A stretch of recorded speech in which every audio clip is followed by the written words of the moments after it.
Hi guys, Dan Cooper here from Pro Tools Expert, and I've got myself a copy of Surfer EQ2 by Sound Radix. Now I've been using the original, that being Surfer EQ1, for some time now, and I absolutely love it on vocals and especially bass guitars. Now let me explain how this works. Now its party piece, being the Surf feature, is very simple in principle. Now, what the Surf does is track monophonic instruments such as vocals and bass guitars, enabling us to boost and cut relative to the performance without certain notes in the melody being dips in volume or exaggerated. That's what you generally get with EQs, as they're static, as in don't surf. But what's more is that we can also get Surfer EQ to track so much more, as in the second and third harmonics. Now let me give you a very quick example here using a sine wave. So you can see I've got that at 440. I can select a band on. Let's boost the bands.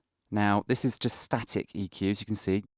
Nothing out of the ordinary there. But if we hit this surf button, it's found what it thinks is the fundamental, which in this case is 440, A. And if I change the frequency down here, you can see Surfer EQ tracks it. Very clever. Now if I change this over to a sawtooth, select another band, so let's put that in surf. We can set this to the second harmonic very, very easily. Let's bring down the gain on that, so let's put a little cut in. And a third band, let's put that on the third harmonic. Let's boost this. And again, let's test the surf. Drag this up and down.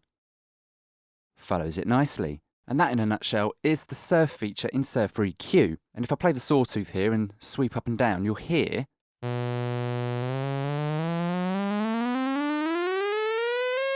it's all even. If I turn the surf off, so bring us up a little bit,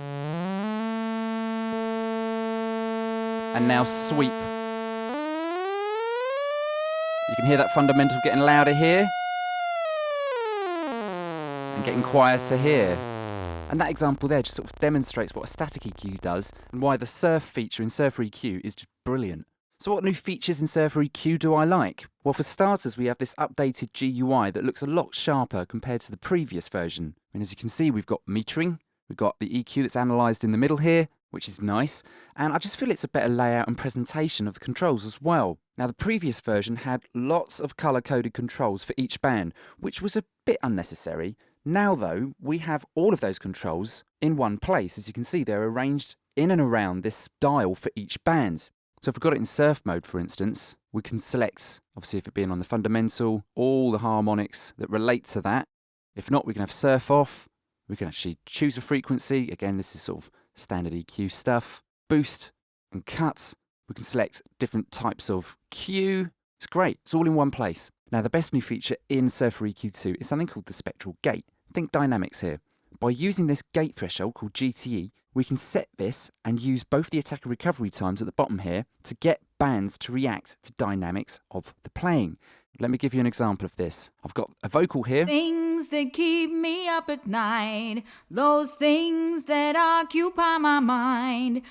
You can kind of hear where she says night and mind. It sounds a little bit muddy, but I like the tone of the rest of the notes. So I'm going to use the high pass filter with the Spectral Gate and the surfing mode on the third harmonic here to help kind of sweeten this vocal. So let's have a go. Things that keep Let's turn a band me on. up at night, those things that occupy my mind, those things that keep me from moving on and on. Okay, let's turn the high pass on.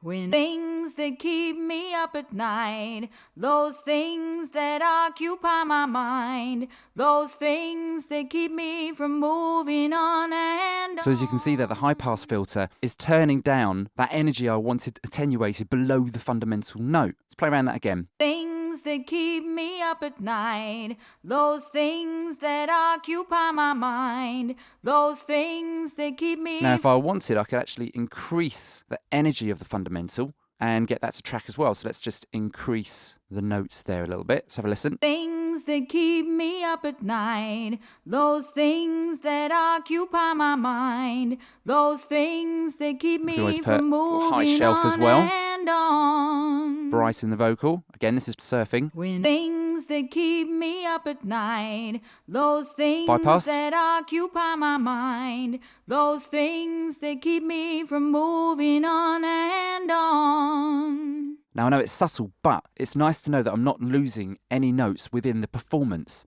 So what are my final thoughts on Surfer EQ2 by Sound Radix? Now we all know there are countless EQ plugins out there in the pro audio land. We describe some of them as Swiss Army knives, character EQs or emulations, but the best words that come to my mind to describe Surfer EQ are flexible and unique. Current users of Surfer EQ1 will be happy to know that this is a dirt cheap upgrade to version 2. If you haven't yet upgraded to version 2, well, where have you been? And for anyone else that has not experienced this way of working with EQ, you must head over to the Sound Radix website and get the demo and just run a mono instrument through this and sit back and rethink your EQ strategy. Anyway, I hope you guys got something from that. I've been Dan from Pro Tools Expert, and I'll catch you next time.